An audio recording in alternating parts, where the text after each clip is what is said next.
കാറ്റത്തെ കിളിക്കൂടിൻ്റെ നാളത്തെ എപ്പിസോഡിലേക്ക് എല്ലാവർക്കും സ്വാഗതം. അങ്ങനെ സുധീഷ് നമ്മുടെ മേഡത്തിനോട് പറഞ്ഞ് എല്ലാം സെറ്റ് ചെയ്ത്. അപ്പോൾ സുധീഷ് ആണെങ്കിൽ മേഡത്തിനോട് ഇങ്ങനെ കുഞ്ചിക്കുഴയിന്.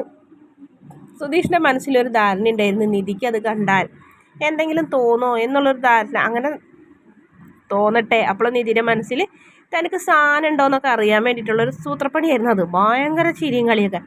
അവൻ നിധിനെ ഇയാളിടയ്ക്ക് ശ്രദ്ധിക്കുന്നുണ്ടായിരുന്നു കേട്ടോ. നിധി ഇങ്ങനെ ആലോചിക്കുന്നു, ഇയാൾ ഭയങ്കര പഞ്ചാരയുള്ളോ എന്ന് മാത്രം നിധി ആലോചിച്ചുള്ളൂ. പക്ഷെ അതേക്കുറിച്ച് കൂടുതലൊന്നും പറഞ്ഞില്ല. അങ്ങനെ അപേക്ഷ ഫോമൊക്കെ എഴുതി കൊടുത്ത് പിന്നെ വെള്ള പേപ്പറിൽ ഒപ്പൊക്കെ ഇട്ടതിന് ശേഷം മാഡം വന്നിട്ട് നിധിയോട് പറയും, അടുത്ത ചൊവ്വാഴ്ച വന്നോളൂ നിധി, എല്ലാം കൊണ്ടുപോകാമെന്ന് പറയും. പേപ്പറുകളൊക്കെ റെഡിയാവും, സർട്ടിഫിക്കറ്റൊക്കെ. സത്യം? ശരിക്കും? ശരിക്കും എന്ന് പറഞ്ഞു. സുധീഷ് പറഞ്ഞതല്ലേ, എനിക്ക് ചെയ്യാണ്ടിരിക്കാൻ കഴിയില്ല എന്നൊക്കെ പറഞ്ഞപ്പോൾ ഭയങ്കര സന്തോഷമാവും. അങ്ങനെ മാഡം പോയി കഴിയുമ്പോൾ സുധീഷിനോട് പറയും, കാറിലിരുന്നിട്ട് ഇങ്ങനെ ചിരിക്കുന്നു നിധി, പാട്ടൊക്കെ വയ്ക്കുന്നുണ്ട്, സ്വന്തം ഇഷ്ടത്തിന് ഇഷ്ടമുള്ള പാട്ടൊക്കെ വയ്ക്കാൻ ഭയങ്കര സന്തോഷമുള്ളതെന്നറിയും. അതെ, എനിക്ക് ഭയങ്കര സന്തോഷമായി. വീട്ടിൽ നിന്ന് പോന്നപ്പോൾ എന്തെല്ലാം പ്രശ്നങ്ങൾ, എന്തെല്ലാം ആഗ്രഹത്തോടു കൂടി വന്നാണ്. ഇവിടെ വന്നപ്പോൾ ഒക്കെ തകിടം മറിഞ്ഞ്, ആധാർ കാർഡ് ഇല്ല, സർട്ടിഫിക്കറ്റ് ഇല്ല, ജോലി കിട്ടണില്ല, അങ്ങനെ 100,000 പ്രശ്നങ്ങൾ. അത് ഇപ്പോൾ തീർന്നില്ലേ? ഈ മാഡം സർട്ടിഫിക്കറ്റ് തരാമെന്ന് പറഞ്ഞതോടുകൂടി തന്നെ എൻ്റെ പകുതി പ്രശ്നങ്ങൾ തീർന്ന പോലെ. അതുകൊണ്ട് എനിക്ക് ഭയങ്കര സന്തോഷമാണെന്ന് പറയും. അത് ശരി, സന്തോഷം മാത്രമേ ഉള്ളൂ, ചിലവൊന്നുമില്ലേ എന്ന് ചോദിക്കും. ഇപ്പം ഞാനല്ലേ ഇത് ശരിയാക്കി തന്നേന്ന് പറയും. എന്ത് വേണേലും ചെയ്യാം. നമുക്കേ വീട്ടിൽ സർട്ടിഫിക്കറ്റ് കിട്ടിക്കഴിയട്ടെ, എന്നിട്ട് നമുക്ക് എല്ലാവരെയും കൊണ്ടുപോയി കഴിഞ്ഞിട്ട് ട്രീറ്റ് ചെയ്യാമെന്ന് പറയും. അതിന് മുന്നേ തന്നെ നിധി ഒരു സൈഡ് കട കണ്ടപ്പോൾ അവിടെ നിർത്താൻ പറയും. അപ്പം സുധീഷ് വണ്ടി നിർത്തിയപ്പോൾ നിധി ഓടിപ്പോയി 2 ഐസ്ക്രീമൊക്കെ മേടിച്ചുകൊണ്ട് വരും. മേടിച്ചുകൊണ്ട് വന്നിട്ട് സുധീഷിന് കൊടുക്കുമ്പോൾ പറയും, ഇതുള്ളൂ ഐസ്ക്രീമോ എന്ന് പറയും.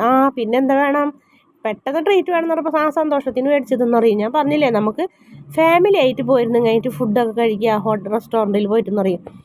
ഫാമിലി എന്നൊക്കെ പറയാറായല്ലേ, ഉണ്ടല്ലേ എന്ന് പറയും. പറയും, എന്താ അങ്ങനെ പറഞ്ഞാൽ അവരെൻ്റെ ഫാമിലി തന്നെയാണ് എന്ന് പറയും. കളിയാക്കല്ല പറയും, സുഭാഷ് ചേട്ടനും നികേഷും ഹരീഷും ഒക്കെ എനിക്ക് വേണ്ടപ്പെട്ട ആൾക്കാർ തന്നെയാണെന്ന് പറയും. അച്ഛനെയും എല്ലാവരെയും കൊണ്ട് നമുക്ക് റെസ്റ്റോറൻറ്റിലൊക്കെ പോയി ഭക്ഷണം കഴിക്കാമെന്ന് പറയും. ശരി, അപ്പോൾ ഇത്രയും കഷ്ടപ്പെട്ട എനിക്കോ എന്ന് പറയും. ഞാനല്ലേ ഇതിനു വേണ്ടി ആ മാഡത്തിൻ്റെ കാല് പിടിച്ച് കരഞ്ഞ് അപേക്ഷിച്ച് കാര്യങ്ങളൊക്കെ പറഞ്ഞ് ഇതൊക്കെ സെറ്റ് ചെയ്തിട്ട് എനിക്കൊരു ഐസ്ക്രീം, നല്ല കാര്യം എന്നൊക്കെ പറയും. അല്ലാതിരിക്കട്ടെ, ഇയാളെന്തിനാ ആ മാഡത്തിനോട് ഇത്രയും അടുത്ത് ഇങ്ങനെ ചിരിച്ച് കൊഞ്ചിക്കൊഴുണ്ടായാലും അതെന്താന്ന് ചോദിക്കും. അതെന്താ, തനിക്കത് ഫീൽ ചെയ്തോന്നറിയാം. ഹലോ, എനിക്കെന്ത് ഫീല്? എനിക്കൊരു ഫീലും ഇല്ല എന്ന് പറയും. പിന്നെന്താ അങ്ങനെ ചോദിച്ചേ? അത് ഞാൻ കണ്ടപ്പോൾ ചോദിച്ചെന്നുള്ളൂ. ഒരു മാഡത്തിൻ്റെ മുന്നിൽ അങ്ങനെയാണ് നിൽക്കുക, ഷർട്ടിൻ്റെ ബട്ടനൊക്കെ അഴിച്ചിട്ട് അങ്ങോട്ടും ഇങ്ങോട്ടൊക്കെ ഇങ്ങനെ കുലുങ്ങി നടത്തോ, എന്താണ് റൗഡികളെ പോലെ ഷർട്ടൊക്കെ ബാക്കിലേക്ക് വലിച്ചിട്ട് അങ്ങനെ നല്ല നിൽക്കുക. ഒരു കോളേജിലേക്ക് പോകുമ്പോൾ ഒരു സ്റ്റാൻഡേർഡിലൊക്കെ പോകണ്ടേന്ന് പറയും. അങ്ങനെ ഞാൻ അങ്ങനെയാണ്, എന്നെ അങ്ങനെ കണ്ടാൽ മതി എന്നൊക്കെ പറഞ്ഞ് സുധീഷിൻ്റെ മനസ്സിൽ സന്തോഷമുണ്ട്. കാരണം നിധി ഇങ്ങനെയൊക്കെ പറയുന്നുണ്ടല്ലോ എന്നുള്ളതായിട്ട്. പിന്നെ ഹരീഷിൻ്റെ കട വർക്ക്ഷോപ്പിൽ നമ്മുടെ നികേഷ് വന്നിരിക്കും. അപ്പോൾ നികേഷ് വന്നിരിക്കുന്ന സമയത്ത് തന്നെ ഒരാൾ ബൈക്കൊക്കെ നന്നാക്കാൻ വരുന്നുണ്ട്. അപ്പോൾ അതിൻ്റെ ഇടയിൽ ചോദിക്കുന്നു, ചേട്ടാ നിൻ്റെ ചേട്ടൻ്റെ കല്യാണം ഒന്നും ആയില്ലേ ഇപ്പോഴും? മറ്റേ സുനന്ദര കല്യാണം കുറച്ചല്ലോ, അതും പ്രതീക്ഷ പോയല്ലേ എന്നൊക്കെ പറഞ്ഞ് പരിഹസിച്ച് പറഞ്ഞ്, ഞങ്ങളുടെ ചേട്ടൻ്റെ കല്യാണം ഞങ്ങൾ നോക്കിക്കോളാം, നിങ്ങളുടെ കാര്യം വെച്ചോളാം പറഞ്ഞ് ഹരീഷ് അപ്പം അവിടെ വഴക്ക് പറഞ്ഞെങ്കിലും നമ്മുടെ നികേഷിന് ഭയങ്കര വിഷമമായി. സുഭാഷിനെ അങ്ങനെ പരിഹസിക്കുന്നത് കേട്ടപ്പോൾ, ഞാൻ പോണു ചേട്ടാ, ഞാൻ ഇവിടെ ഇരുന്നാൽ ശരിയാവില്ല എന്ന് പറയും. അങ്ങനെ അവൻ അവിടെ നിന്ന് പോകണ്. പിന്നീട് നമ്മുടെ ഹരീഷിൻ്റെ കാമുകി വരുന്നുണ്ട്. അപ്പോൾ കാമുകി, സുഭാഷിൻ്റെ കല്യാണം കഴിഞ്ഞാൽ താൻ എൻ്റെ വീട്ടിലേക്ക് വരുമോ എന്ന് ചോദിക്കുന്നു.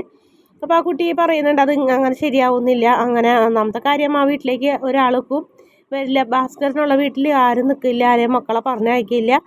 അങ്ങനത്തെ ഒരു വിഷമത്തോടുള്ളൊരു സംസാരമായിരുന്നു ഹരീഷിനോട് ആ കാമുകി പറഞ്ഞത്. അത് കേട്ടപ്പോൾ ഹരീഷിന് ഭയങ്കര വിഷമാവുന്നുണ്ട്.